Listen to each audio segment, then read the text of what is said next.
They call him Wild Bill Kuhlmann. He made drag racing history by becoming the first full-body door slammer to go 200 miles per hour in the quarter mile. Bill Kuhlmann, just one of the many Nitrous Pro Modifieds you'll be seeing here at the AC Delco Chevy All-Star Weekend. These are the Nitro Warriors, the top guns of the quarter mile.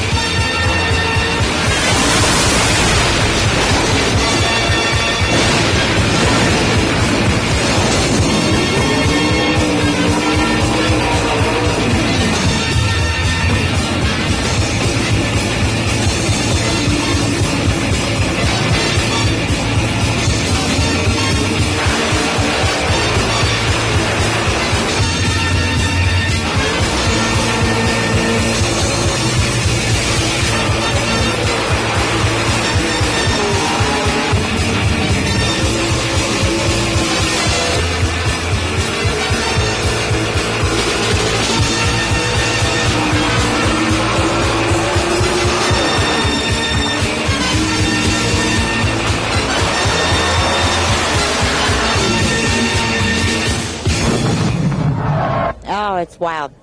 It hurts your heart when they take off. Hello, everyone. I'm Big Daddy Don Garland. And I'm Kenny Youngblood. And welcome to the Museum of Drag Racing. We're here to bring you the very best in drag racing entertainment. And this episode of Nitro Warriors is called Nitrous Outlaws. Well, Big, that of course means pro mod. We're going to be seeing stars like Bill Kuhlmann, Carl Moyer, and Rob Vandergrift.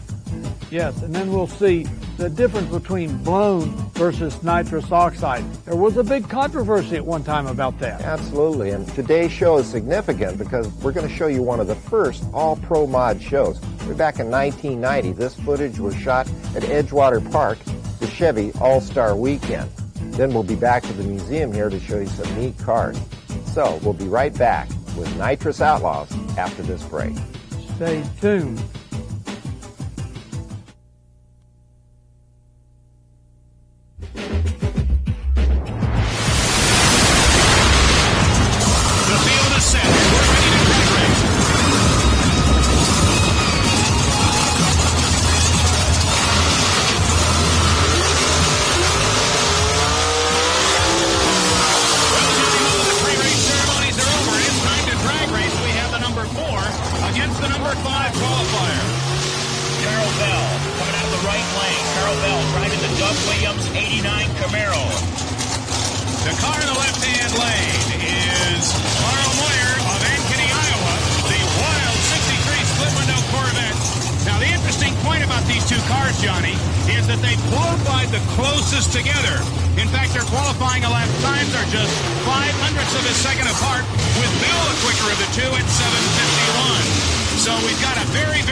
Chevy All-Star Weekend.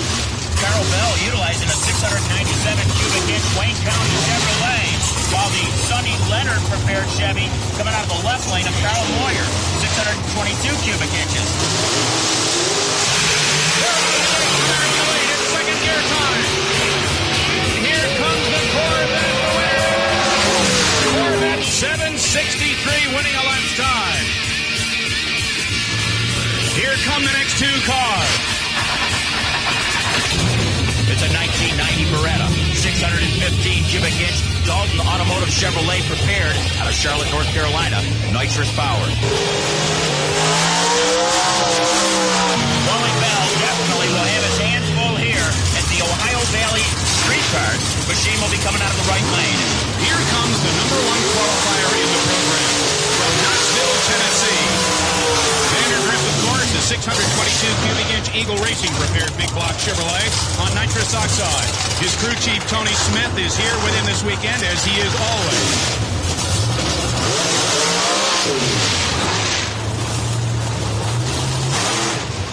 Let's see what happens now, ladies and gentlemen, as the number one qualifier, Robbie Vandergrift in the Soft Seal 57 Chevrolet shoebox, the yellow 57 Chevrolet in the left lane, prepares to face Wally Bell, a 30-year drag racing veteran in his brand new Carl Chevrolet sponsored and Ohio Valley Street Parts equipped 1990 Chevrolet Beretta.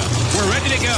The two cars have moved into stage, ladies and gentlemen, and in just a moment, the yellow to green light circuit will be completed and the cars will be off to another sub 7.5 second pass down the quarter mile. We're out of the gate.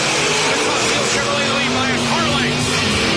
Robbie Vandergrift off on another dynamite pass, 7:51 at 196.72 miles per hour.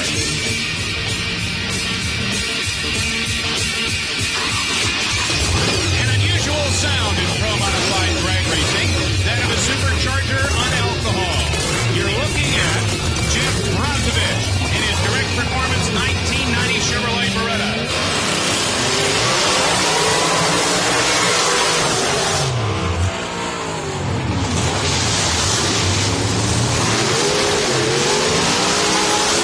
Now making its burnout, John, is the soft seal 62 Impala of Tom Jacobson.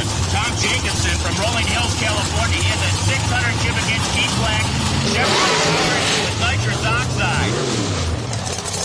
Right, and what Brozovich is trying to do with that short hop burnout, he's already laid down a guide path for the slicks as they leave the starting line, but the dry hops are to warm the clutch up.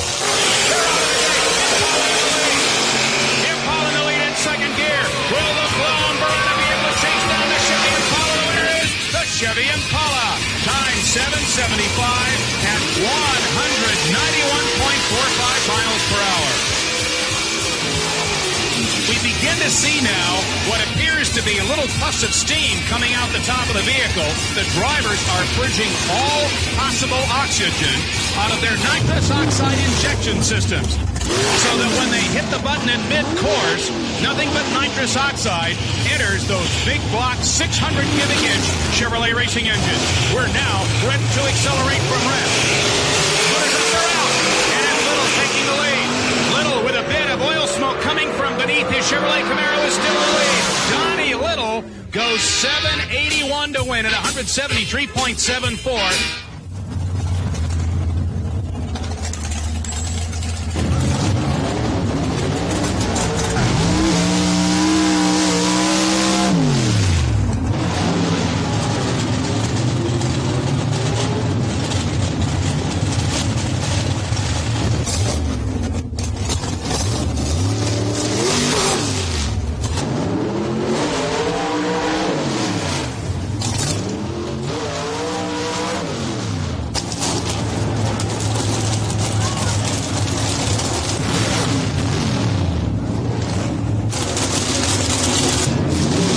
I've been driving these cars for about 25 or 30 years, and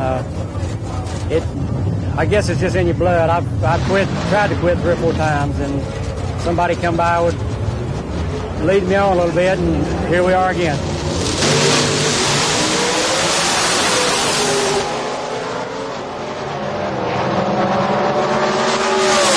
The 1964 Comet was my first national event win. Hi, I'm Ronnie Sox. This is my 1990 version of the 1964 Comet. This is a new Pro Modified class. We run big engines and nitrous oxide. Pro Modified really has crowd appeal. I went to Darlington and watched them. I sat in the stands and watched them. The crowds really like these cars. It's not as much pressure on the driver. You don't have as much pressure as the Pro Stock guys do because they got so many big sponsors. And it's a fun car to drive. One thing that makes it exciting is you don't never know what's beside of you. It's probably be a 1950 model against a 1989 model, a 1990 model. That's what makes it so exciting. This is the NOS system we're running in the car right now. We're just using one system. This thing is brand new to me. That the 200 mile an hour run I ran a while ago was only the third quarter mile run I've run with the car. So we're very pleased with it at this point. The thrill is still there, and I still enjoy it. So that's the reason I'm here. I just enjoy driving these cars. You get in there, put on that helmet, you forget all your problems because you got one beast here you got to look after. We've got more Nitrous Outlaws right after this break. Stay tuned.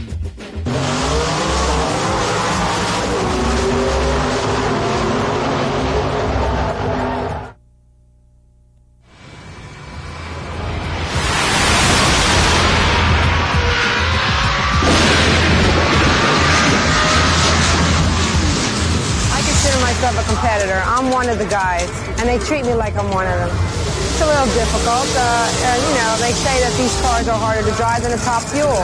I mean, I have between the clutch to leave the starting line, buttons to press for the nitrous oxide, and handling the car at the same time. It's a lot to do. I enjoy driving the car. I want to step up. I want to go faster. I want to be the first woman to run 200 mile an hour in a door slammer. I've gone 197 and change. I mean, I have another two more mile an hour to go. And I'm going to try very hard. I'm going to do it. I'm not going to try. I'm going to do it.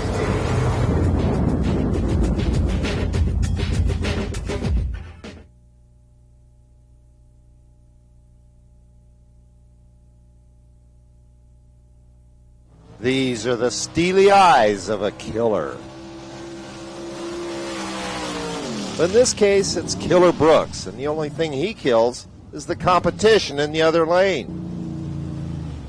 Brooks runs a nasty Chevy Pro mod. Hear him and the crew thrash on the transmission, getting ready for the IHRA World Finals. But just how did the killer get that name?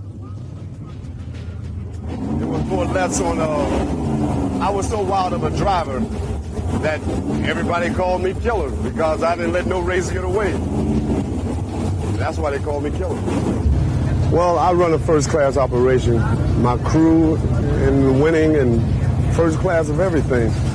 It's my performance on the track that speaks for itself. Let's show them what's out. We'll stay. Show them where it's at. Let's where do we it. going this time? Trying to go to 690 or 89. 689? All right. The car next to Brooks will be his opponent, Eddie Harris, in the supercharged Pontiac Trans Am, the Boss Sauce. Brooks purges the nitrous and rolls towards the starting line. These pro mods are really radical pieces. The pro stock guys don't like them because they take it one step beyond. Bigger tires, huge wings, the rules are loosened up for these pro mods.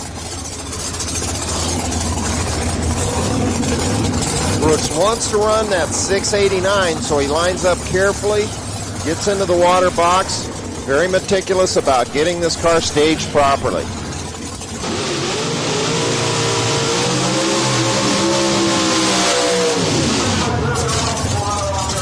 Burnout complete. Brooks inches up to the starting line. The computer goes on, and the car stages. Brooks, who's usually quick off the line, has a malfunction. His disappointment quickly turns to relief as Harris smacks the guardrail, rolling right in front of Brooks.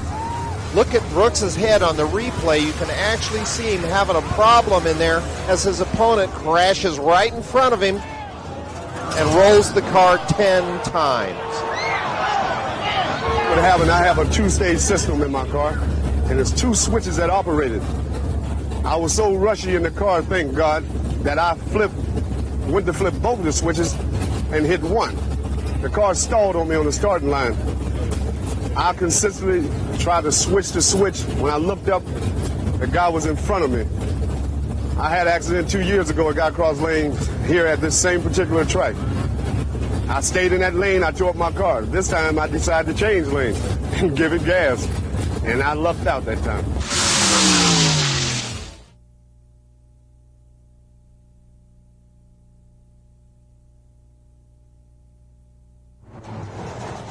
Pro Modifieds were all nitrous oxide cars until this guy came along. He's the spoiler, Jim Oddy, with a supercharged alcohol-burning Corvette.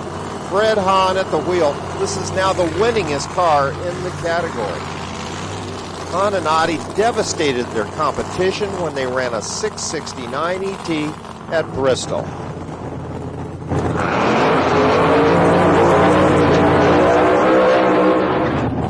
The ultimate door slammer, I guess you'd describe it. You can sit on the left, take your normal passenger car, and put the biggest, wildest motor you can build and put it in and try to go 206 seconds.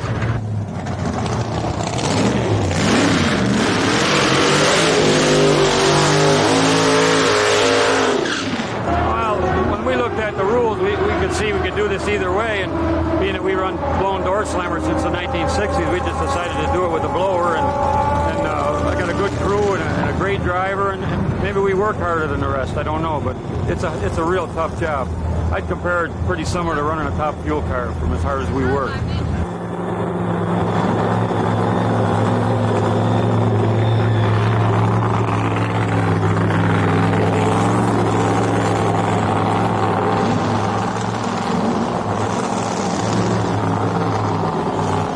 The big statement when we started was run what you brung and you better bring enough. So when the guys were just reaching for the sixes in the second meet, we showed up and ran 669. It really brought about a big group of rule changes, and maybe it's something that it needed, but we've dealt with it over the years, and we seem to be right back running good as the rest of them.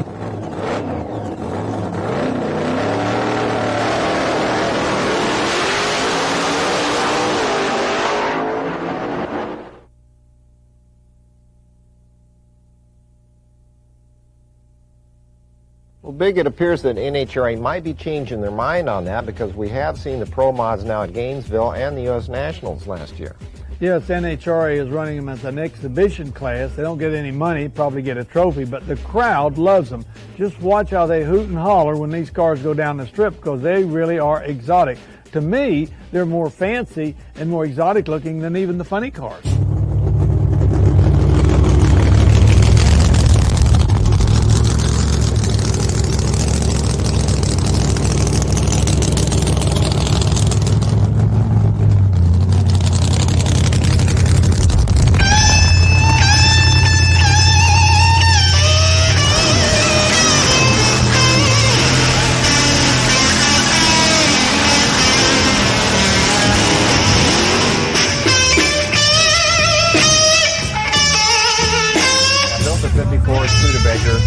For aerodynamic purposes, we started with a steel body but made all fiberglass molds for all the various pieces. The chassis is constructed from chrome moly tubing. It's basically a pro stock chassis with the funny car cage with some modifications for the pro mod modifications to the blown engine. We ultimately anticipate the car being capable of high 6-second ETs, speeds in the 200-mile-an-hour range. I put the passenger seat in the car so on occasion I can give my wife a short ride and helps her to understand why I spend so many nights out in the garage working on this thing.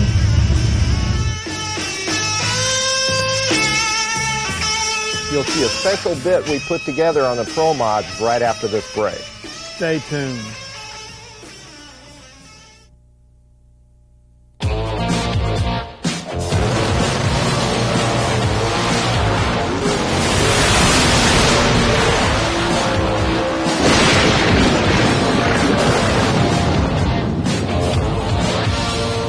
Modified, the newest professional class in drag racing, inaugurated by the IHRA, the International Hot Rod Association, and it has taken the sport by storm.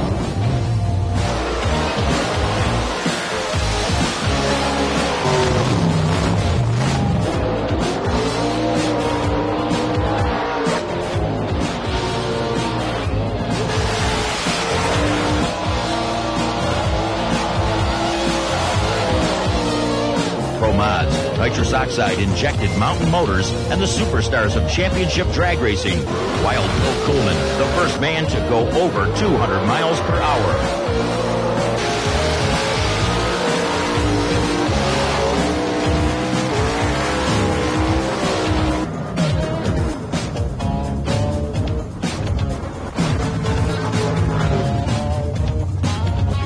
Robbie Vandergrift, the hottest act in the class with his 57 shoebox.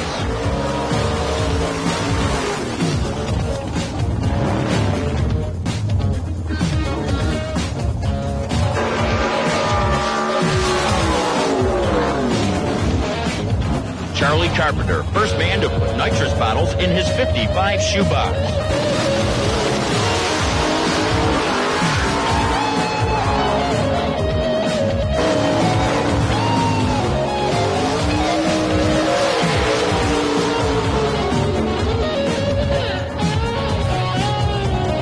Jim Pure in his brand new sleek Ford Probe.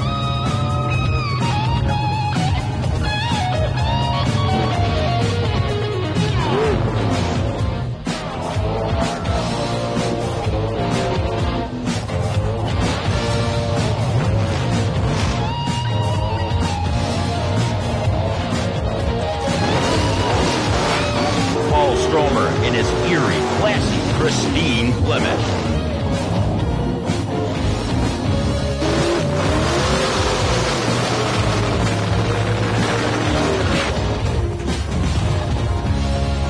The gorgeous Corvette Nitrous Slammer of Carl Moyer.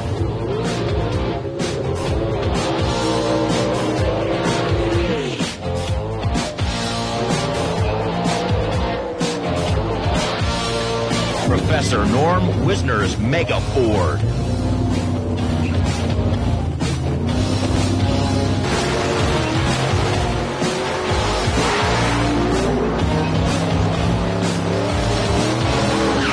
Jeff Littleton's super sleek Chevy Nova.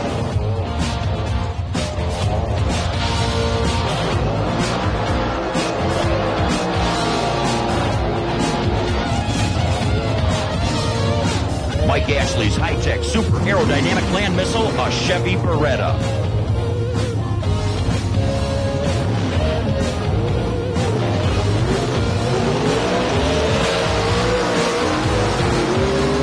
Wally Bell in his supercharged Beretta.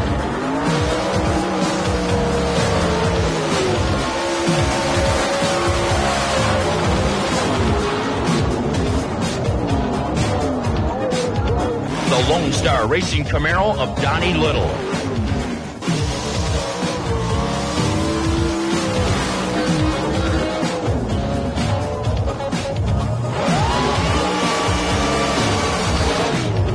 The unorthodox lone Corvette of Jim Oddy, a 669 ET record holder.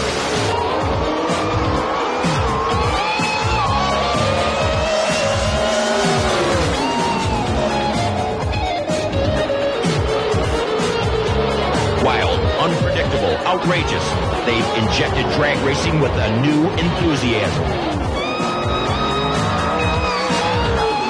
The Pro Modifieds and drag racing at its best.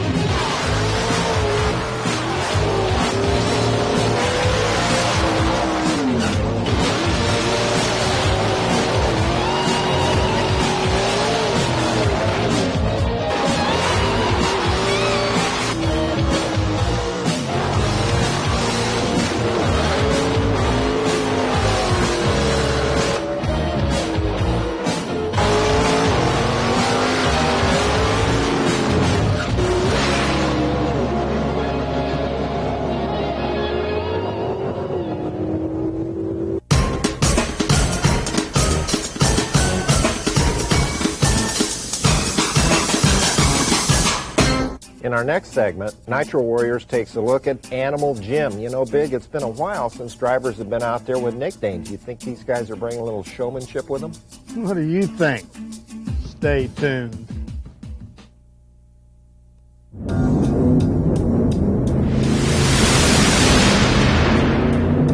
What happened to They were nitrous oxide cars for years and years. These cars raced with nitrous oxide. Then they made a class, and all of a sudden, here comes one blown car. Why did they let the blown car in there in the first place? You tell me. Because they were short on the field. That's what it was. Okay. And then once they let the camel get his nose under the tent, it was over. And here they come. Because the bottom line in nitrous versus blown is this.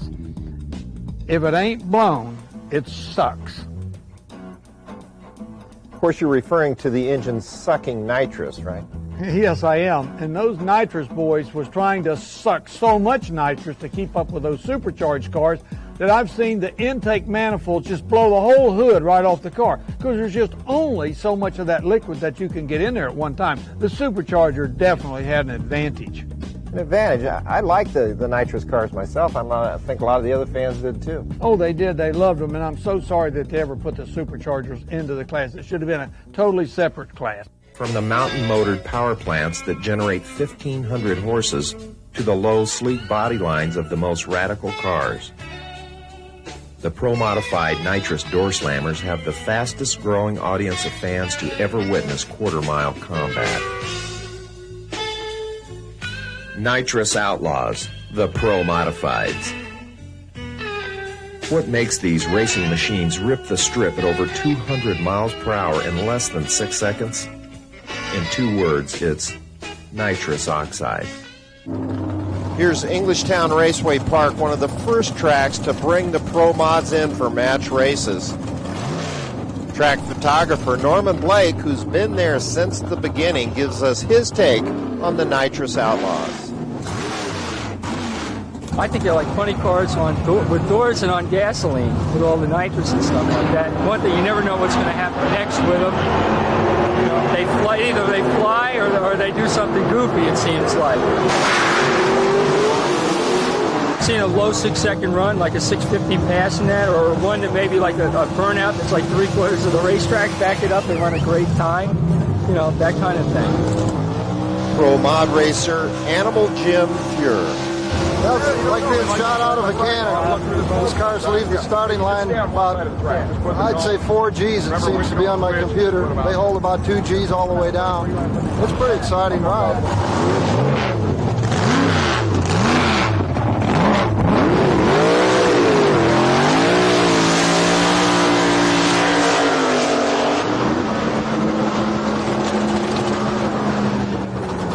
Pro Modified, they're familiar with Pro Stock. It's a Pro Stock on steroids. They got a bigger wing, nitrous oxide, body modifications, allow more aerodynamics, and they're a little lighter.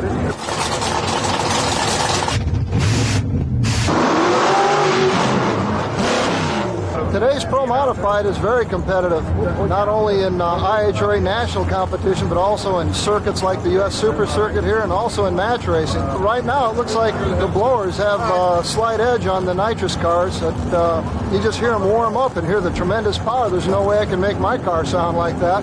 I mean, so obviously they have more power. Instead of 2 different types of things, they are 2 different things.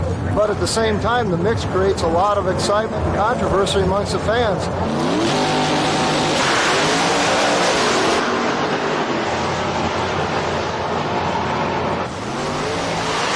We always have fun, coming back east.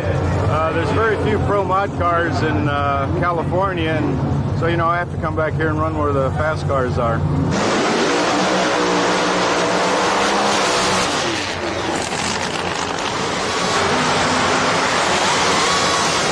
I think the spectators like the noise a little bit more and the smoke, and yeah, I've been running a blower car for about 6 years, and I was a little nervous when I first came back here, but let me tell you, these are a great bunch of guys to race with, and I get a lot of help from them, and we have a great time.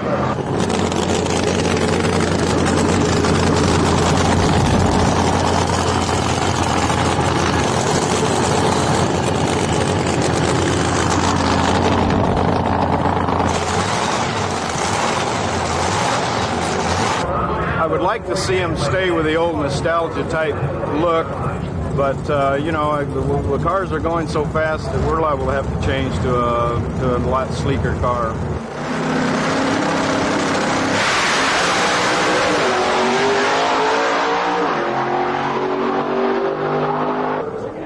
Blowers versus nitrous is a big problem because you have one camp against another camp, and a lot of people are against. The guys that run the nitrous are dead set against the blowers.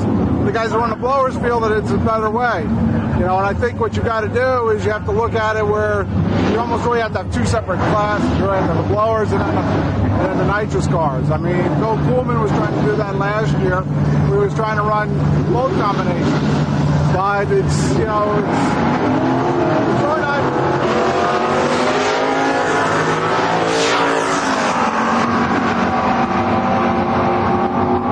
The expense is starting to get it's sort of getting too great now with the expense as far as the nitrous cars against the blower cars. You got the nitrous guys trying to go as fast as the blower cars. The blower cars, it's costing the nitrous guys more money. I'd like to show you just how the nitrous system works on this car. What we have here is a 2-stage system. The first stage is used upon the launch of the car. It has X amount of horsepower. After the car is underway, Robbie hits the second button, which allows the car to add more nitrous. This gives the car the tremendous top-end charge that it has. This is the first stage. This is what he launches the car on. The nitrous comes out of this solenoid. The fuel comes out of this one. It is applied in a fogger nozzle right here. The second stage, after the car is underway, he hits the second button. This is attached to these set of fogger nozzles. These are applied at about half track. This gives the car tremendous power all the way down the course.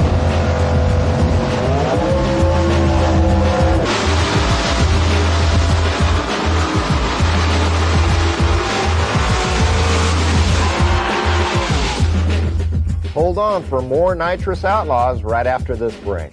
Stay tuned.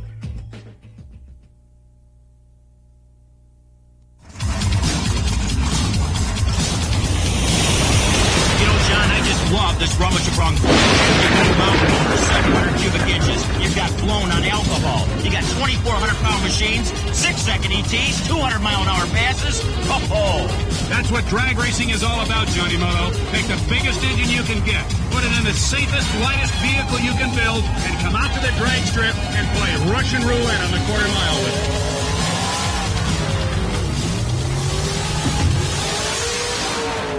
Johnny Moto, there's no doubt the Top Fuel and Funny car has its place in the sport of drag racing. But Pro Modified, it's the most explosive new class in the sport. It's got a dynamite future. You know, we can take a look at the front end of the Carl Moyer 1963 split-window Corvette and the narrow front end of Donnie Little's modified for Pro Modified drag racing Chevrolet Camaro and really understand why the guys with the shoeboxes will be doing additional streamlining during the winter of 1990. They're obviously pushing a lot more air out there. And here come two prime examples, Johnny Moto, to the starting line of 1990's Pro Modified drag racing. They move into the pre-stage beams. 7.5 inches away. The second yellow light will go on. They'll be staged. The motors will come up, and we'll have a drag race. First heat, second round, Pro Modified at the Chevy All-Star Weekend. They're out of the gate. Hold shot. Boy, that new clutch works beautifully for Donnie Little. And it's a wire-to-wire victory for the Arkansas drag racer at 7.70 seconds, 177 miles per hour. Well, Johnny, as we go to the second round of the second heat here, we're going to find out who Donnie Little faces in the last round of drag racing. And sure enough, around from the staging area, that beautiful yellow 57 shoebox, Robbie Vandergriff in the Soft Seal Chevrolet. You know, this should be a very interesting contest, John. In the first round, Jacobson cut the low reaction time of anybody by almost a full tenth of a second with a 4:31 response to a 4:10 straight. So Jacobson is definitely ready to do whatever it takes to win this contest. I guarantee you the friendship that has developed between these two guys, being sponsored by the same team, has just blown out the window. Vandergriff, the man who, as much as any other individual in this competition bracket, has made it world famous overnight. Neither driver really changing any of their setups on their machines, so they feel that in the first round everything worked the way they wanted it to, and they feel that it's going to carry them to victory in this next round of competition. The two cars move into stage. Soft Seal Chevrolets. One, a 1957 shoebox. The other, a classic 1962 Chevrolet Impala. Both powered by 600-plus cubic inch nitrous oxide injected big block Chevrolets. They're ready. Out of the chute they go. Vandergriff takes the whole shot. He's a car length in the lead. And Robbie Vandergriff off to another tremendous win at 7:43, 189.07. I'm Norm Wizner, owner and driver of the 1957 Ford Mega Ford. This is one of the Outlaw Nitrous cars that we race all around a United Circuit around the country. These cars are usual body cars that you might have seen sometime or another. Old Chevrolets, old Fords, old Plymouths, and some of the newer model Trans Ams, Firebirds, and even a couple of the new Thunderbirds and Probes. These cars are extremely fast. This engine is a replica of an original Ford 460 motor. Now what we've done is we've taken the original cast iron block and changed it into an aluminum block.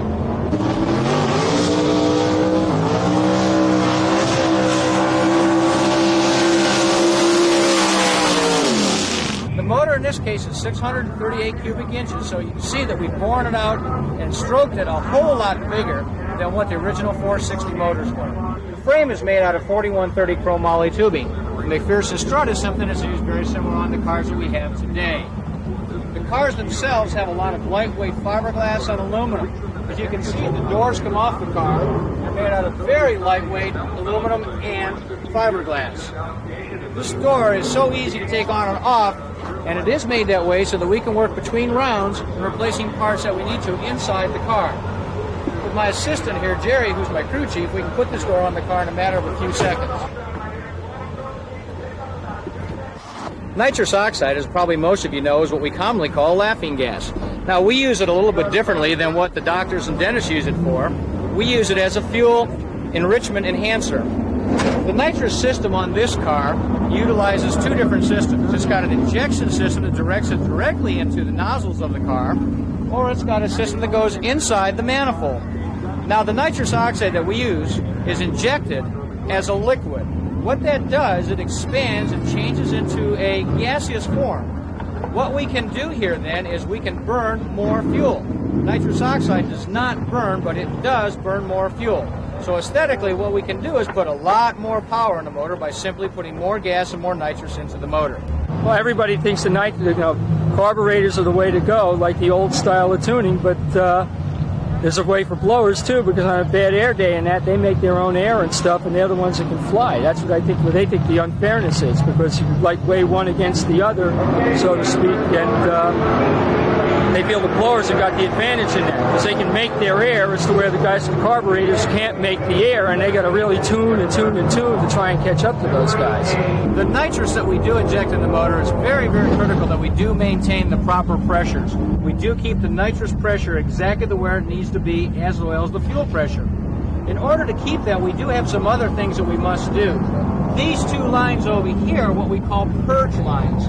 What these two lines do is they automatically take any gaseous nitrous oxide that we have and exit it outside the car. We're trying to have all liquid nitrous so that we inject it directly into the manifold. As it goes in through the carburetors and in through the manifold, it expands 4 to 1. When it does this, we can mix more gasoline and get more power. We've got a great example coming up here of what we were talking about, blown versus nitrous, because we're going to see Wayne Torkelson's 56 Thunderbird against Charlie Carpenter in his nitrous car. The T-Bird's got a blower on it. You won't want to miss this, so stay put and stay tuned.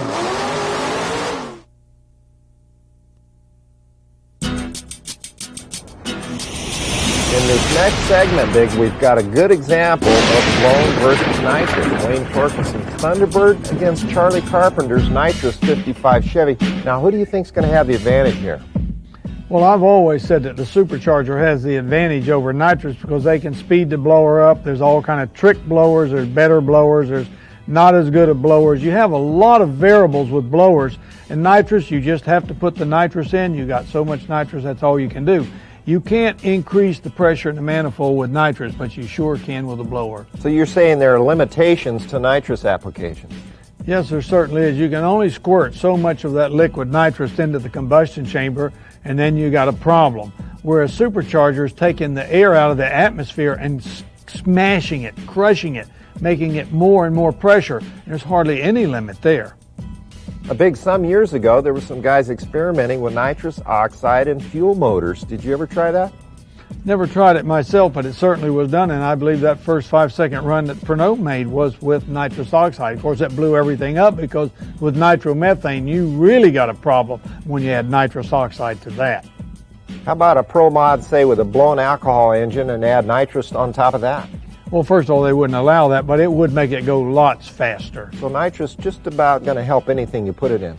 Yes, because it's a form of liquid oxygen. So you're saying that you can only go so big, cubic inch wise, and so much carburetor on a nitrous engine?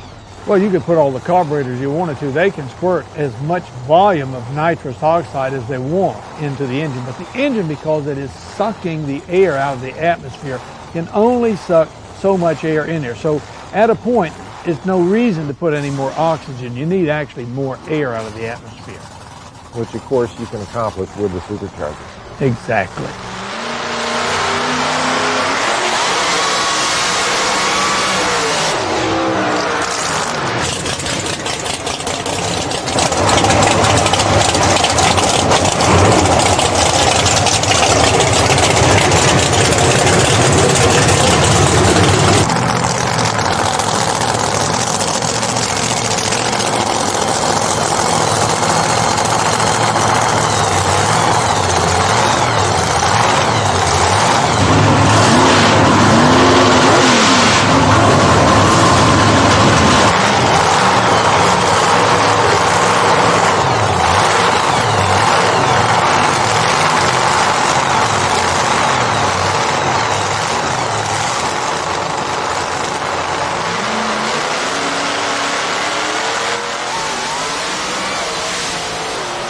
Right at the launch, you can see an advantage for the blown car as Wayne Torkelson runs 687 at 204. Carpenter can only muster a 710 at 196 miles an hour. Well, see, that 196 was very good for a nitrous car, but that's just about all they'll do. Now, Big, I see a pro stock car sitting here in the museum. It's Darrell Alderman's car. Right. Now, to look at that and a pro mod, especially in the early days, there wasn't a whole lot of difference, and yet the pro stock guys didn't like the pro mods being out there, did they? No, because even in the early days, Kenny, the pro mods had big engines and nitrous oxide. That was really their claim to fame. So it made them much faster, and they had exceeded the 200 mile an hour mark long before pro stock ever smelled it. So the pro mod stole the thunder from the pro stocks? That's exactly right. We'll be back with the final round of action from the Chevy All-Star Weekend right after this break. So stay tuned.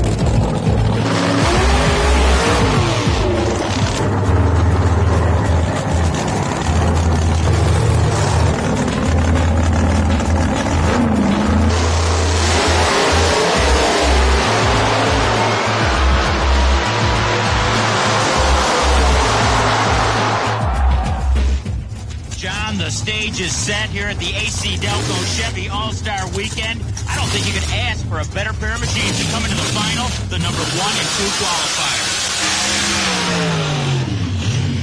Coming out of the right lane, the Lone Star Racing 89 Camaro, Donnie Little. Robbie Vandergrift, the soft seal 57 Chevy shoebox, number 1 qualifier at 7:31. He's in the left lane. Donnie Little beat Robbie Vandergrift at Rockingham. He beat him last Wednesday night in a match race at Norwalk, Ohio. Robbie Vandergrift wants revenge here in the last round of this AC Delco Chevy All-Star Weekend. They're at the starting line. 3 staging beams lit. Donnie Little, Mountain Home, Arkansas, 1989 Camaro. Robbie Vandergrift, 57 Chevrolet. They're out of the gate with Vandergrift in the lead. In third gear, it's Vandergrift. Little breaks, and Robbie Vandergrift wins the AC Delco Chevy All-Star Weekend with yet another 741 clocking. This one with a top speed of 189.07. Good race, Robbie. Thanks a lot, Doug. Finally got you back. Finally.